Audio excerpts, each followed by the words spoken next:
Guys, make sure you stay until the end. We want to share one good advice with you. If you make that simple mistake, you may end up spending thousands of dollars on parts and repairs, diagnostics that you may actually not even need. Make sure you stay until the end. We'll explain what we're talking about.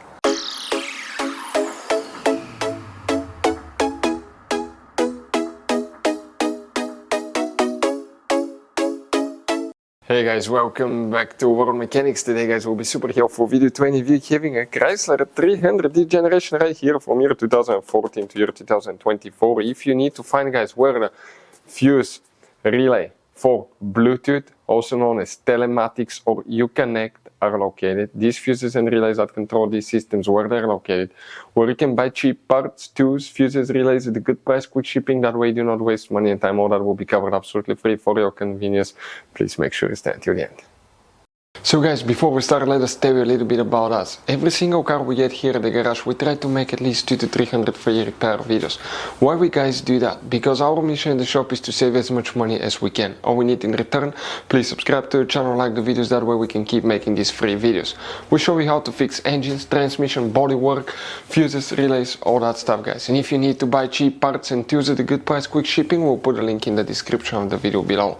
Guys, check out our YouTube channels. We have more than 15,000 free repair videos that can save you thousands of dollars in future repairs. So guys, if you need to find that fuse for the Bluetooth, uConnect, Telematics, we need to check guys, by the way, two different fuses, where they are located now. Let's explain quickly guys.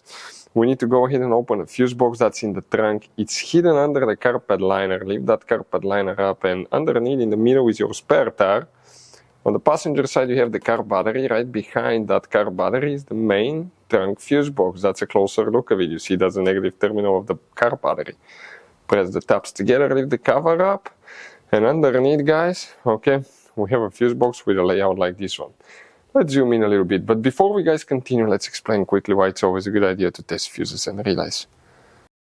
Guys, it's very important to always test your fuses and relays. Why?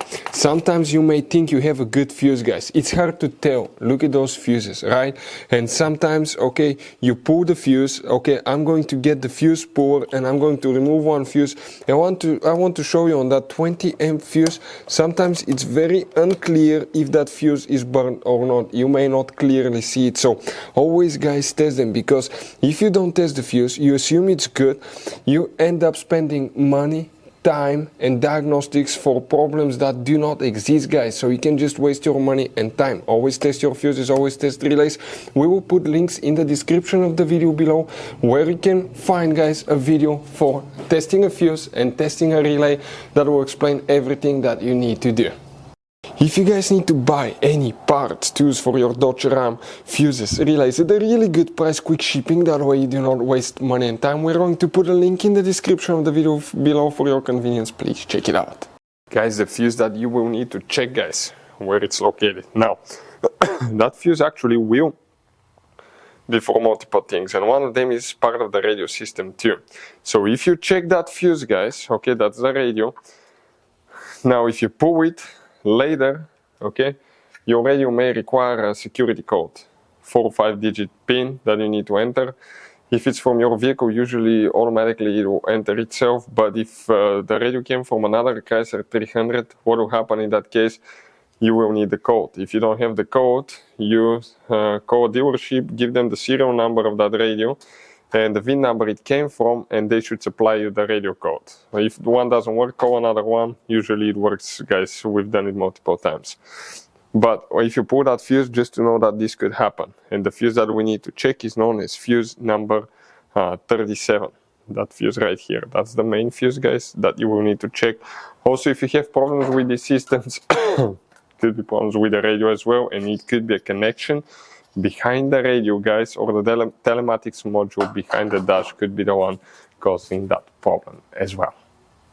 So guys, that generation Chrysler 300 has all kinds of different size of fuses, guys. You can see different fuses, relays. That's the engine fuse box, that's the trunk fuse box. Those could be really hard to find, some of them, guys. And if you're in the middle of nowhere, you need a replacement, you cannot get one, you may be stuck, guys. So we will recommend to buy some, put in the glove box for peace of mind, keep some spare ones. We'll put a link in the description of the video below where you can get them at a good price, quick shipping. That way you do not waste money and time. Hopefully the video was helpful, guys. Thank you for watching and see you next time.